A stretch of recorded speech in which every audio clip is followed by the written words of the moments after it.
automotive paradise is the best way I can explain it.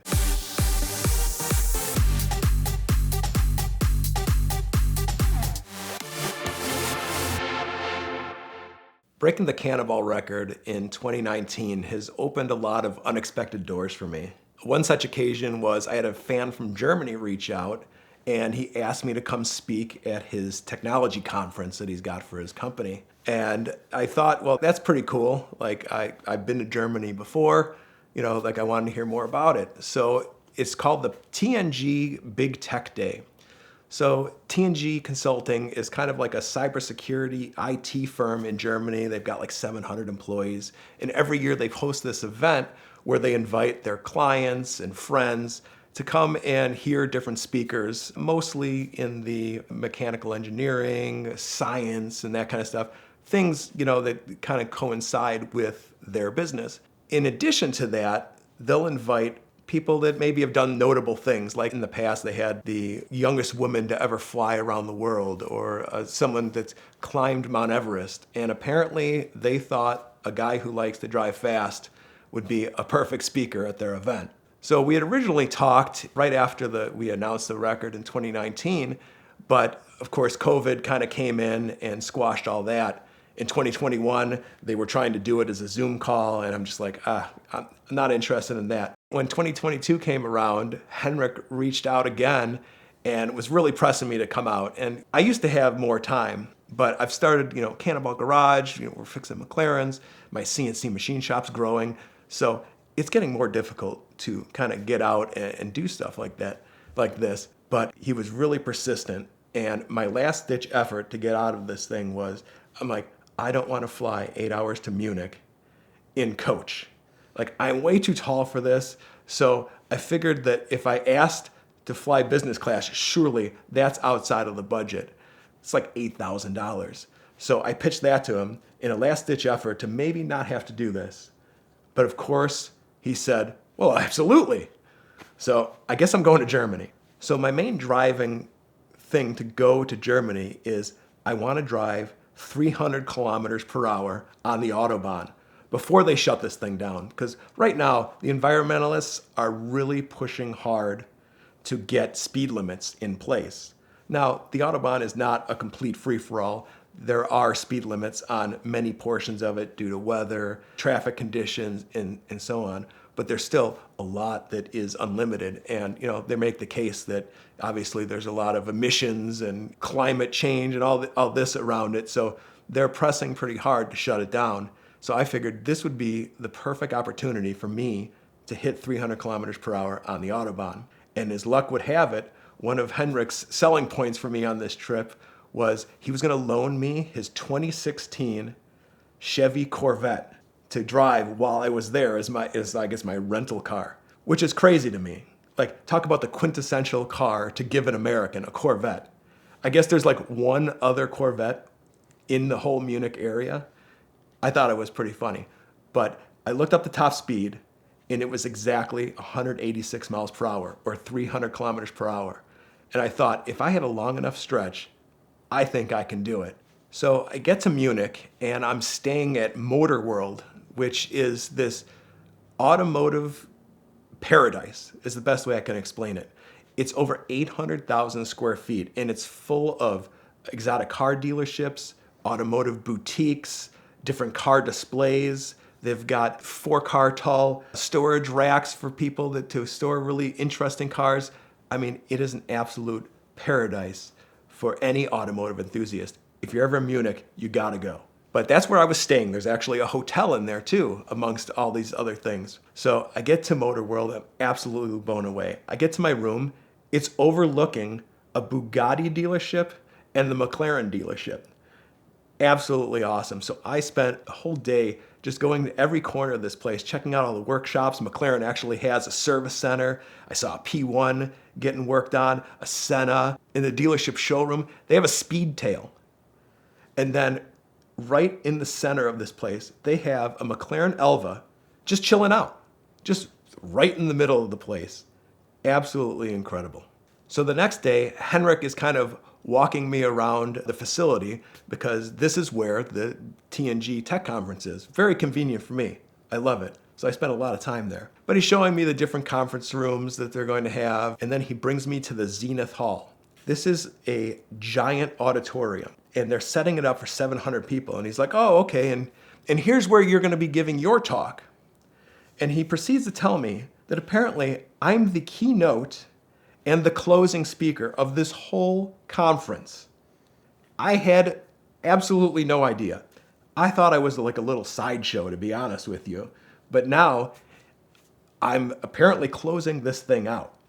And then he proceeds to tell me, hey, I just want to warn you, there might be some people that might push back a little bit on your cannonball stuff because, here in Germany, they're trying to shut down, the Autobahn.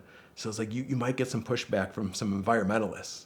This is really good to know just minutes before I go on stage, right? So a little panic there. All right, I'm usually pretty good with stuff like that. I've done some public speaking, not in front of like 600-700 people, but I'll manage it. I've got a great PowerPoint that I've established. So a couple minutes beforehand, we get it all hooked up, everything's working right, everyone's coming in, and I'm about to start, and I open up my screen, and the way they had it hooked up, all of my notes are gone. I can't see it. Apparently it must be on their screen. I don't know what's happening, but I've got no notes. So I have to wing this thing. So I actually managed to get through it without a problem, thankfully.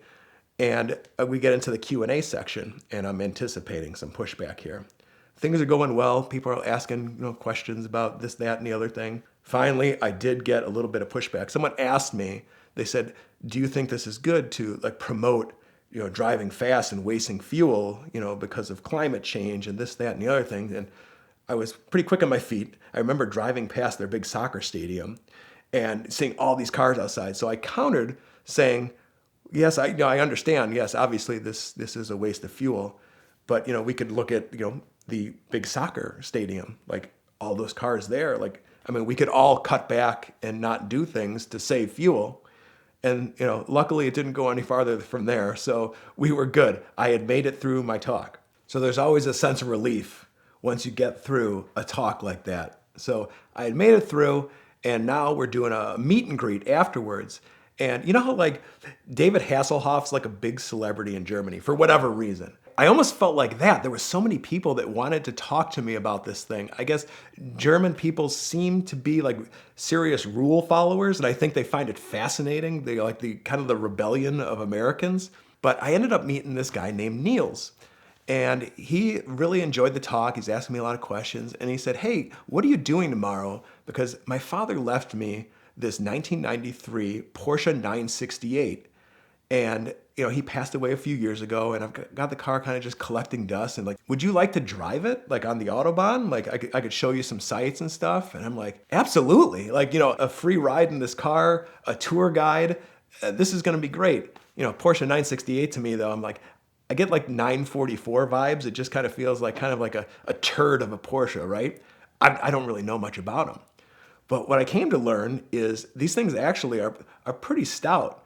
This thing had 160,000 miles on it, but it's got this 3-liter 4-cylinder, which is the largest displacement 4-cylinder ever made.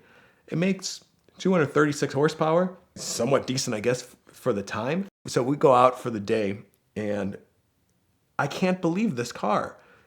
We're cruising at 150 miles an hour, like it's the mid-90s. What a brilliant car. I actually enjoyed the heck out of it. We stopped at an old church and had a great time in this thing. But now, I gotta get to my goal. I've got this rental Corvette, and I gotta hit 300 kilometers per hour. So on paper, this should be easy, right? The Corvette is supposed to go 300 kilometers per hour, but can it? Really? We're talking perfect conditions. I don't know if they've done this on some sort of test oval, with a tailwind or whatnot. But so I get out there, and I spent the day just ripping around Munich, looking for open spots of the Autobahn to attempt this. So I found that I could make it to 280, 290, not too difficult, but man, the last 10 kilometers was really difficult. But it was made a little bit easier because the Autobahn is obviously set up for high speed. I could go in these long stretches, and even at 290 kilometers per hour, they make the road so meandering that you can just hold the speed like without a problem. And it also helps that the lane etiquette of the Germans is so great. One story I had was I was actually about 170 miles per hour, and I'm coming up the back door of this BMW station wagon, probably traveling about 140. Now in the United States, this would turn into a race. There's no way that this guy's getting out of the way. You know how Americans are. But without question, he saw me, flipped on his turn signal, made it into the right lane, and just let me by, no issue. Kudos to you guys. So eventually, I made it to 300. On a stretch between Munich and Augsburg, I finally hit the magic number, 300.